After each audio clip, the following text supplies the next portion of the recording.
Ryan owes dangerous people $92,000. We need you to pay it. The knock came just after 9 in the evening, hard enough to rattle the framed piano certificate hanging beside my kitchen doorway. I was halfway through reheating soup when I looked through the peephole and saw my parents standing there beside my younger brother Ryan, rain dripping from their coats like they had dragged a storm all the way to Portland. My mother did not hug me when I opened the door. She did not ask how I had been. She walked straight into my condo, sat on my cream-colored sofa, and said the words that split something open inside me. Ryan owes dangerous people $92,000. We need you to pay it. For a moment, the room went perfectly still. Outside, thunder rolled over the city skyline. Inside, all I could hear was the soft ticking of the expensive grandfather clock near my dining room window. The same kind of clock my father once called a waste of money when I dreamed of studying music. I stared at them. My parents looked older than I remembered. My father's shoulders sagged beneath his wool coat. My mother's lipstick had bled into the tiny wrinkles around her mouth. Ryan sat hunched forward, elbows on his knees, staring at the floor like a man waiting for a sentence. And suddenly I was 10 years old again. Back then, Ryan Bennett was the center of every room he entered. Blonde hair. Easy smile. The kind of boy teachers adored before he even opened his mouth. At school assemblies, parents clapped louder for him than for anyone else. At home, it was worse. Everything bent toward Ryan. I learned that lesson the night of my 7th grade science fair. I had spent 3 months building a solar-powered water purifier from scraps and borrowed parts. I won first place in the district. The principal shook my hand in front of the whole auditorium. I searched the crowd for my parents. They never came. Ryan had a basketball tournament that night. When I got home carrying my trophy, sweaty and proud and desperate to be seen, the house exploded with noise. My father was replaying Ryan's winning shot on the television. My mother was serving cake to neighbors. Nobody noticed the trophy in my hands. "Claire, honey, grab more plates from the kitchen," my mother called without looking at me. That was my role in the family. Not the daughter they celebrated. The daughter who cleaned up after the celebration. Ryan was only 3 years younger than me, but my parents treated him like fragile royalty. If he failed a test, they hired tutors. If he twisted his ankle during practice, they rushed him to specialists across the state. Meanwhile, I learned how to disappear quietly. At 14, I fell in love with piano. Not casually. Completely. I used to sit in the empty music room after school running my fingers over the keys until the janitor flicked the lights off. Piano became the only place where I did not feel invisible. When I played, the loneliness softened. The anger quieted. Then one winter evening, my father sat me down at the kitchen table. "We cannot afford your lessons anymore," he said flatly. I remember the sting of cold air leaking through the window above the sink. I remember Ryan laughing in the living room while a sports recruiter talked to him on speakerphone. A week later, my parents paid for Ryan to attend an elite athletic training camp in California. The cost was almost exactly what my piano instructor charged for an entire year. I never touched a piano again after that. Now, sitting across from them after all these years, I realized something chilling. They still saw me the same way. Not as a daughter. Not even as family. As insurance. As the dependable child who would sacrifice herself quietly so the golden boy could survive another disaster.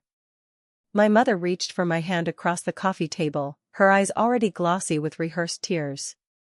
"Claire," she whispered, "you're the only one strong enough to save this family."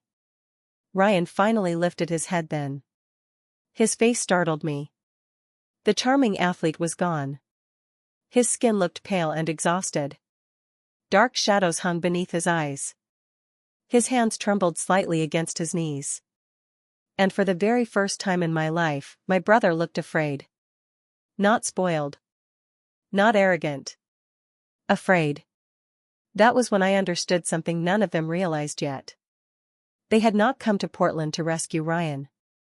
They had come because, after all these years of dismissing me, the only person in this family with real power was me. The thick white envelope arrived on a gray Tuesday afternoon in early March. Rain hammered against the windows of my grandparents' old sedan as I climbed into the passenger seat, clutching it against my chest like something sacred. University of Washington. Biomedical engineering. My dream. I must have read the acceptance letter 20 times before we even reached home. Every word felt unreal. Congratulations. Exceptional candidate. Academic excellence. Future innovation. For one dangerous moment, I let myself believe my parents would finally be proud of me. I walked into the house trembling with excitement. The smell of fried onions and garlic drifted from the kitchen. My mother stood at the stove stirring pasta sauce while my father sat at the counter reading sports articles on his tablet. Ryan lounged on the sofa watching highlight reels from his latest football showcase. "Mom," I said breathlessly. "Dad." I got in. My father looked up slowly. "Into what?" "The University of Washington." My voice cracked from happiness. "Biomedical engineering." For a second, silence hung in the room. Then my mother smiled politely. Not warmly. Politely. "Well," she said, "that sounds impressive." I waited for more. A hug. A question. Anything. Instead, Ryan jumped up waving his phone.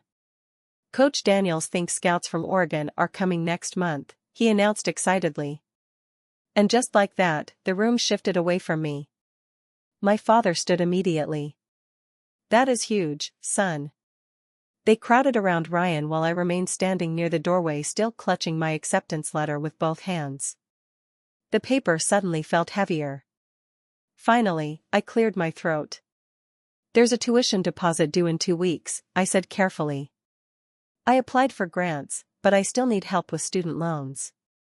I need someone to co-sign." The atmosphere changed instantly. Cold. Tight. Defensive. My father set the tablet down with visible irritation. "Claire," he said slowly, "your mother and I have already discussed this." A knot tightened in my stomach. "We are not taking on debt for college." I blinked at him. "What?" "Student loans ruin people," my mother added quickly. "Adults should build their own future responsibly." "I will pay them back," I said. "I just need help qualifying." "No," my father replied flatly. One word. Sharp as a slammed door. I stared at him in disbelief. "You paid thousands for Ryan's camps." "That is different," my mother snapped. "Ryan has real opportunities." The words hit harder than she intended. Real opportunities. As if mine were imaginary. As if every sleepless night studying had somehow counted less than football drills under stadium lights. "I got accepted into one of the best engineering programs in the country," I whispered. "And if you want it badly enough," my father said, "you will earn it yourself." Struggle builds character. At that exact moment, Ryan walked past me jingling the keys to the brand new truck parked outside. My parents had bought it for his 18th birthday 2 months earlier. I remember looking through the kitchen window at that gleaming black truck sitting in the driveway while my future collapsed inside my chest. Something in me cracked quietly that night. Not loudly. Not dramatically. Like thin ice giving way beneath heavy snow. I moved out 3 weeks later. My Aunt Lorraine lived 40 minutes away in Tacoma in a tiny yellow house that smelled like coffee and old books. She converted her sewing room into a bedroom for me without hesitation. "You are not throwing your future away," she told me firmly. The next 4 years became a blur of exhaustion. I worked mornings at a coffee shop before class. Afternoons in the university library. Nights delivering takeout in neighborhoods filled with warm glowing houses I could never afford. Some weeks I slept 4 hours a night. Sometimes less. There were nights my hands shook so badly from exhaustion I could barely hold a pencil during exams. Once, during finals week, I had a panic attack in a campus bathroom after realizing I only had enough money left for either gas or groceries. I chose gas. You can drive hungry longer than you can walk to work. Meanwhile, my parents posted smiling photographs online from Ryan's football tournaments in Arizona and Florida. New cleats. Hotel pools. Fancy steakhouses. Not once did they ask if I needed help. But I survived. Barely at first. Then brilliantly. By graduation, I ranked near the top of my class. A biotech company in Portland offered me a position before I even crossed the stage. My parents attended the ceremony wearing proud smiles for photographs. We always knew tough love would make you successful, my father told relatives afterward. I smiled for the camera. But inside, something had already gone cold. Because standing there in my graduation robe, surrounded by applause and flashing lights, I finally understood the truth. I had not succeeded because my family believed in me. I succeeded because I learned how to live without them. The rain had stopped outside my condo, but the tension inside my living room felt thick enough to choke on. Nobody touched the tea I had made. Steam curled slowly from the cups while my parents sat stiffly across from me like strangers negotiating a business deal instead of family. Ryan still had not looked directly at me. That bothered me more than I wanted to admit. My mother leaned forward first, her voice soft and trembling in that practiced way she used whenever she wanted sympathy. "Claire, sweetheart, you do not understand how serious this is." "I understand perfectly," I replied. "No, you do not." My father rubbed both hands over his face. He suddenly looked older than 62. "These people Ryan owes money to are dangerous." Ryan swallowed hard at that word. Dangerous. The room fell silent again. I stared at my younger brother. The golden child. The boy who once had entire stadiums chanting his name now sat curled inward like he was trying to disappear into himself. "What happened?" I asked quietly. Ryan opened his mouth, but my mother answered for him immediately. "It started with sports betting apps," she rushed out. "Just harmless fun at first. Then after his injury, her voice cracked dramatically. He became depressed." My father stood and began pacing beside the windows. "We helped him already," he muttered. "More than once." That caught my attention. More than once? Neither of them answered immediately. A cold feeling crept into my stomach. "How much money have you already given him?" My father stopped pacing. "That is not important." "It is important to me." My mother finally whispered, "Around 200,000 over the last 3 years." The number hit the room like shattered glass. I stared at them in disbelief. $200,000. I thought about all the nights I had fallen asleep hungry in college because I could not afford groceries. I thought about the winter I wrapped my feet in extra socks because my boots had holes and I could not buy new ones. $200,000. My chest tightened so hard it hurt. "You would not co-sign a student loan," I said slowly. "But you gave Ryan $200,000. "Do not start keeping score," my father snapped. "Keeping score?" I laughed sharply. "You made me choose between food and tuition." "Because we believed you were capable," my mother cried. "Ryan is different." "There it is," I whispered. The old script. The same one they had used my entire life. Claire is strong, Ryan is fragile. Claire survives, Ryan must be saved. My father pointed toward me suddenly, anger flashing in his eyes. "And look at you now. Successful. Wealthy. Independent. Our methods worked." I actually felt my jaw drop. Worked. He truly believed abandoning me had been parenting. "You think trauma was a strategy?" I asked quietly. "Toughness matters," he shot back. "The world does not reward weakness." I stood slowly from my chair. "No," I said. "The world rewarded me because I worked until my body nearly collapsed while you funded Ryan's fantasy life." My mother started crying then. Real tears this time. You are being cruel. Cruel. That word almost made me laugh. Cruel was standing in a grocery store at 19 counting coins for peanut butter. Cruel was selling my grandmother's necklace to pay lab fees. Cruel was hearing my father brag about Ryan's truck while I slept in my car between shifts because I was too exhausted to drive home safely. But suddenly another voice cut through the tension. You should stop. We all turned toward Ryan. For the first time that night, he looked directly at me. His eyes were bloodshot. Exhausted. Hollow. You were right about me, he said quietly. My mother immediately grabbed his arm. Ryan, honey, do not do this to yourself. But he pulled away. No, he muttered. She deserves the truth. The room felt different suddenly. Unsteady. Ryan leaned forward, elbows on his knees, staring at the hardwood floor. I kept thinking one big win would fix everything, he whispered. Every time I lost, I doubled down harder. I thought if I could finally pay Dad back, maybe everyone would stop looking at me like I was broken. My father's expression shifted instantly from anger to panic. Son, enough. But Ryan kept talking. That injury destroyed everything, he said flatly. Football was the only thing I was ever good for. Good for. Not good at. Good for. I heard the difference immediately. And for one strange, unsettling moment, I realized something I had never considered before. Ryan had not been loved unconditionally either. He had simply been valuable in a different way. The realization hit me harder than anger ever could. My mother reached toward me again desperately. Claire, please. We are family. I looked around my beautiful condo then. The polished wood floors. The piano in the corner I finally bought for myself 3 years ago.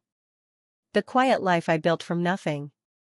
Then I looked back at the people who once made me feel invisible inside my own childhood home. And finally, after 31 years, I said the words little Claire Bennett had needed her entire life. No, my parents left my condo just before midnight. The moment the elevator doors closed behind them, the entire building seemed to exhale. Silence settled over the hallway like fresh snow. Heavy. Clean. Final. But Ryan did not leave. He remained standing near my doorway with both hands shoved into the pockets of his soaked jacket, staring down at the floor like a child waiting outside the principal's office. For several long seconds, neither of us spoke. Then he looked up and quietly asked, "Can I come back tomorrow?" I should have said no. God knows I had every reason to. But something about his face stopped me. Not guilt. Not manipulation. Defeat. So I nodded once. The next evening he arrived alone carrying a paper bag of takeout and looking even worse than before. The arrogant athlete from our childhood was completely gone now. His shoulders drooped inward. His expensive watch had disappeared. Even his voice sounded smaller. We sat at my kitchen island eating cold noodles in near silence until he finally spoke. You know what Dad told me after my knee surgery? I glanced up carefully. Ryan laughed bitterly before answering his own question. He said if I could not play football anymore, I better figure out another way to matter. The words landed hard. Because suddenly I understood something awful.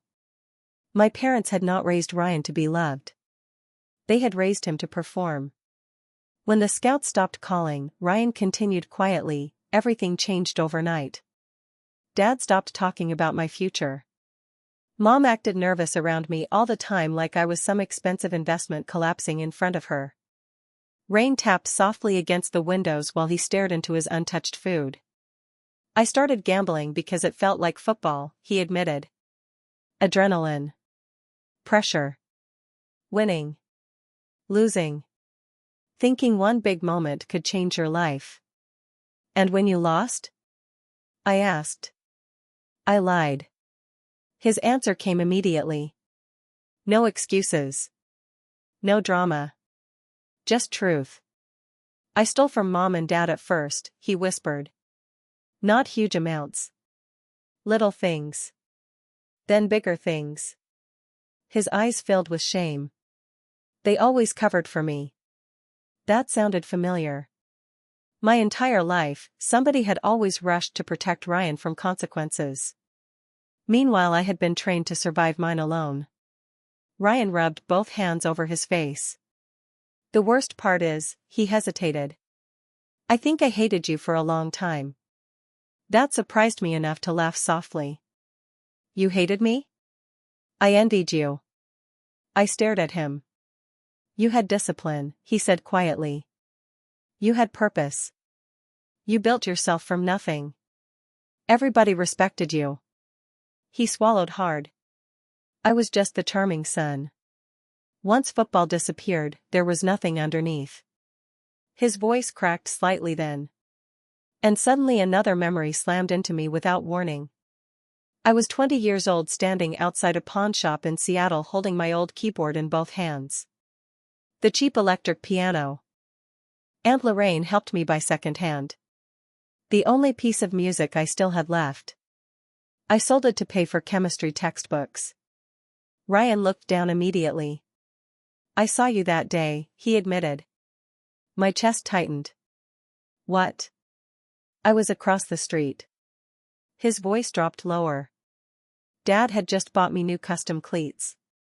I watched you carry that keyboard inside. He looked sick remembering it. I knew exactly why you were there. The hurt that rose inside me surprised me with its sharpness. You never said anything. I know. You never offered to help. I know. Silence stretched painfully between us. Then Ryan whispered the one thing I never expected to hear from anyone in my family. You deserved better than all of us. The words cracked something open inside me. Not forgiveness. Not yet. But understanding. For the first time in my life, I stopped seeing Ryan as the villain of my childhood story. He was damaged too. Just differently. My parents had turned him into a mirror that only reflected approval back at them. The moment he stopped shining, they panicked. I stood slowly and walked toward the piano sitting near my living room window. The polished black surface glowed softly beneath the lamplight. Ryan stared at it. You play again? He asked quietly. A little. That thing probably cost more than my car. It did.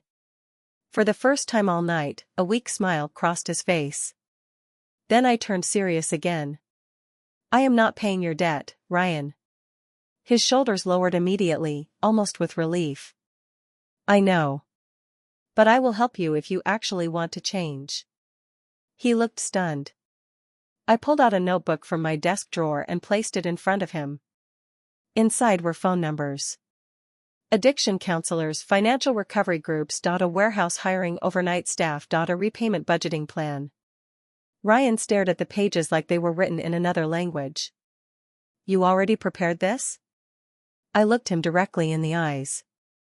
No, I said quietly. I prepared it years ago. Because the truth was, long before Ryan destroyed his life gambling, I had already learned how to survive losing everything. 8 months later, I stood barefoot in my kitchen listening to music drift softly from the piano while rain rolled down the windows of my Portland condo.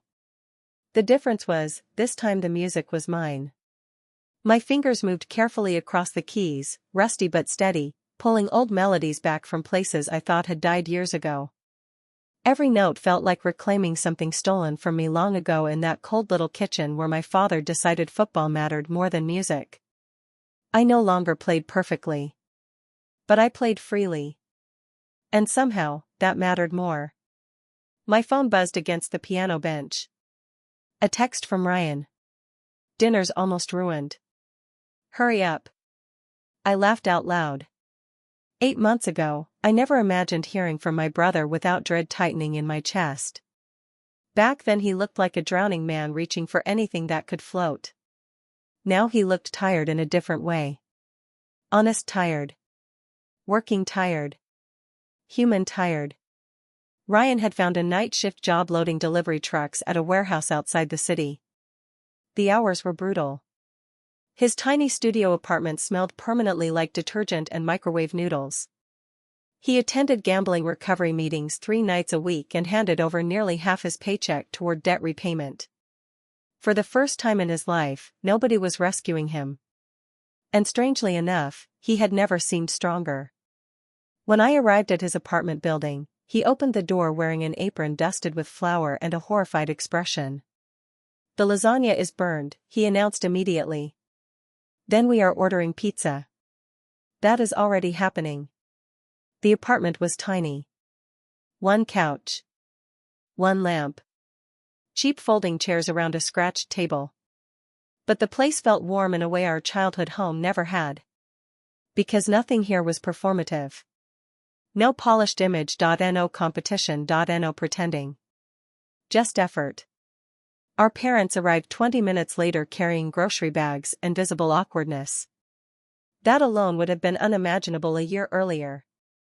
My mother entered first, carefully smoothing invisible wrinkles from her sweater while glancing nervously around the apartment. My father followed behind her carrying a store-bought pie like a man approaching a peace treaty. For a few uncomfortable minutes, nobody seemed to know how to behave. Then Ryan rescued the moment. "Well," he sighed dramatically, "if the smoke alarm goes off again, we are all pretending this was Claire's fault." My father laughed first. A small laugh, rough, rusty from disuse. But real. Dinner was messy and loud and imperfect. We ate pizza from paper plates because Ryan still had not bought proper dishes yet. My mother kept trying to clean things that did not need cleaning. My father asked careful questions about my biotech projects like he was learning a language he should have spoken years ago. Nobody mentioned money. Not once. And that mattered more than any apology. Later that evening, while Ryan washed dishes in the tiny kitchen, my father stepped quietly onto the apartment balcony beside me. Cold wind moved through the city streets below us, carrying the distant sound of traffic and rain. For a long moment, he said nothing. Then finally he spoke. "I thought making you struggle would prepare you for life." I stared out across the glowing skyline. "And did it?" His voice sounded smaller than I had ever heard it before. "No," he admitted quietly. "It taught you how to live without us." The honesty in that sentence hit harder than tears ever could. Inside the apartment, my mother laughed softly at something Ryan said. The sound drifted through the open balcony door, warm and fragile like candlelight. "Families do not usually break apart all at once. They crack slowly. Tiny fractures, tiny silences, tiny disappointments. And healing happens the same way. Piece by piece. Choice by choice." I looked back through the doorway at my brother standing in that tiny kitchen wearing a stained apron while arguing with my mother about overcooked noodles. For the first time in my life, he looked peaceful. Not admired. Not protected. Just real. Later, before everyone left, Ryan nodded toward the piano in the corner of my condo. "You should play something." I hesitated. Then slowly sat down. The room grew quiet as my fingers touched the keys. The melody that emerged was soft and imperfect, but it filled every corner of the room with something our family had been missing for years. Not control, not obligation, not performance. Grace. When the final note faded, nobody spoke immediately. My mother wiped tears from her cheeks. My father looked down at his hands. And Ryan smiled at me with a kind of pride that no longer carried jealousy underneath it. In that moment, I finally understood something that took me 31 years to learn. Peace is not revenge. Peace is no longer needing revenge at all. If this story touched something inside you, you are not alone. Many people grow up being called the strong one while silently carrying pain nobody notices. Have you ever had to set boundaries with family to protect your peace? Share your story in the comments below. And if you believe healing is possible even after deep hurt, please like this video and subscribe to Still Waters Payback for more stories about quiet strength, second chances, and finding your worth after years of being overlooked.